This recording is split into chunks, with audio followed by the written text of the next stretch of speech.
몇 년 전 유명 야구 해설가 하일성 씨가 지인인 부동산 업자에게 사기를 당한 사건이 있었습니다. 하일성 씨는 시가 100억 원이 넘는 건물을 강남에 소유 중이었는데요. 관리를 대신하던 그의 오랜 지인이 건물을 몰래 판 후 매각 대금을 받고 잠적해버린 겁니다. 내일 아니라고 생각한다면 언젠가 큰 코 다칩니다. 부동산 거래의 사기 위험은 항상 우리 곁에 있으니까요. 제 지인도 전세 계약을 한 후 주인 대신 건물을 관리해 왔다는 중개인이 돈을 횡령하고 사라지는 바람에 2년 동안 고생해야 했습니다. 부동산 피해는 한순간에 전 재산을 날릴 수 있습니다. 전문가가 알아서 해줄 거라는 아니란 생각을 하는 순간 호구가 됩니다. 그래서 오늘은 우리가 집 계약을 할 때 반드시 살펴야 할 주의사항에 대해서 알아보고자 합니다. 집 계약을 할 때 가장 먼저 확인할 서류는 등기부등본입니다. 등기부등본을 통해서 거래 시 꼭 알아야 할 필수 정보를 확인할 수 있습니다. 보통 계약 당일 부동산 중개업소에서 등기부등본을 출력해 줍니다. 지금은 부동산 중개 사무실이 아니더라도 해당 집의 주소만 알면 대법원 인터넷 등기소에서 소정의 수수료만 내고 등기부등본을 발급받을 수 있습니다. 등기부등본은 표제부, 갑구, 을구로 구성되어 있습니다. 표제부에는 주소, 건물 명칭, 건물 내역이 있습니다. 계약자가 주목할 부분은 소유권이 표시된 갑구와 소유권 이외 권리사항이 기재된 을구입니다.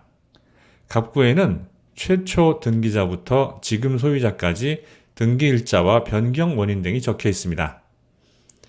계약자와 갑구에 기재된 소유자가 동일인지 먼저 확인해야 합니다.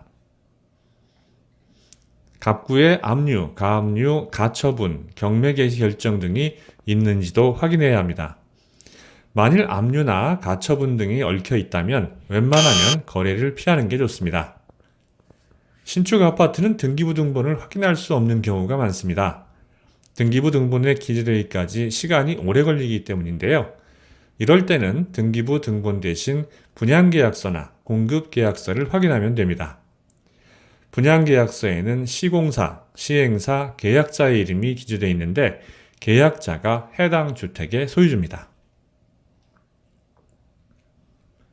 전세나 월세 계약과 같은 임대차 계약 시에는 을구를 잘 살펴봐야 합니다. 이곳에는 근저당과 전세권, 지상권 등이 기록되어 있기 때문입니다. 한순간에 전세금을 날리지 않으려면 나보다 선순위 근저당권자가 있는지 살펴야 합니다. 근저당권 순위가 중요한 이유는 소송 없이 경매를 신청해서 순위별로 돈을 받아가기 때문입니다. 근저당권 총액보다 집값이 훨씬 높다고 거래하는 경우가 있는데 이는 한 가지만 알고 두 가지는 모르는 겁니다. 집이 경매로 넘어가면 시가에 훨씬 못 미치는 가격으로 낙찰되는 경우가 많으니까요. 집 가격이 10억 원이고 근저당이 7억 원인 집에 전세보증금 2억을 주고 들어가면 1억이 남을 것 같죠? 그런데 천만의 말씀입니다. 경매가 만약 60%에 낙찰되면 어떻게 될까요? 1순위 근저당권자도 1억을 못 받고 여러분은 보증금을 몽땅 날리는 겁니다. 주택계약은 무조건 등기부등본상의 소유주와 해야 합니다. 그런데 이따금 소유주의 아내나 관리를 대신하는 부동산 중개인 등이 계약을 하려 할 때가 있습니다.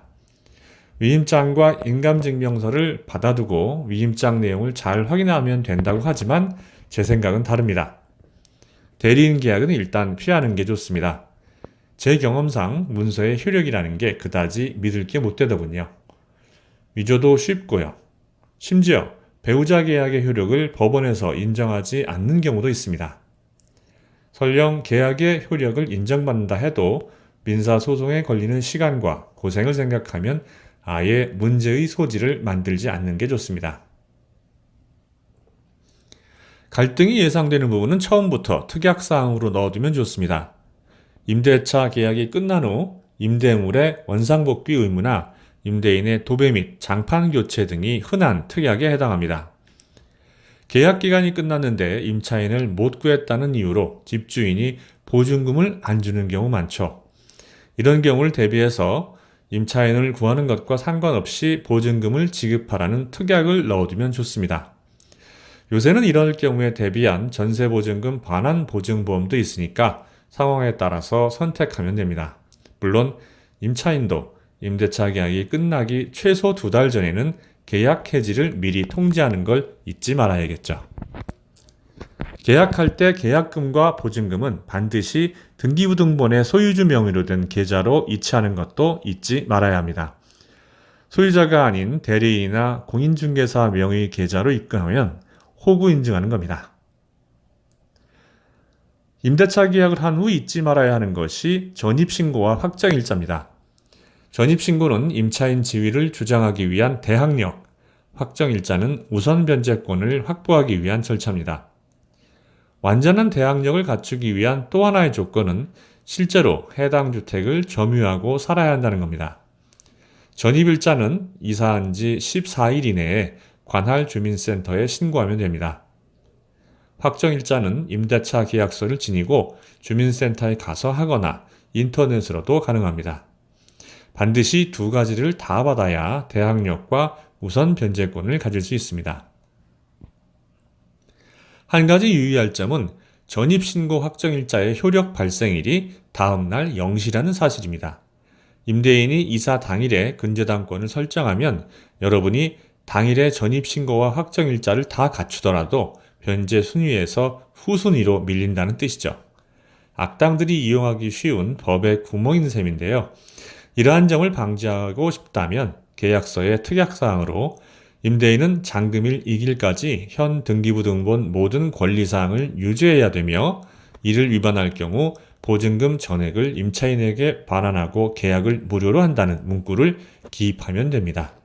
계약 참 쉽지 않습니다. 그렇죠? 지금까지 열거한 정도만 꼼꼼하게 따지고 잘 지키면 피땀 흘려 모은 내 돈을 보호할 수 있습니다. 돈이 걸린 거래에는 항상 위험이 따른다는 사실을 잊으면 안 됩니다. 상대방이 거래 시 중요 사항을 대충 넘기거나 걱정 말고 믿으라는 식으로 이야기한다면 거래를 하지 않는 게 최선입니다. 거래나 협상은 언제든 포기할 수 있다는 원칙을 가져야만 눈앞의 유혹에 넘어가지 않을 수 있으니까요.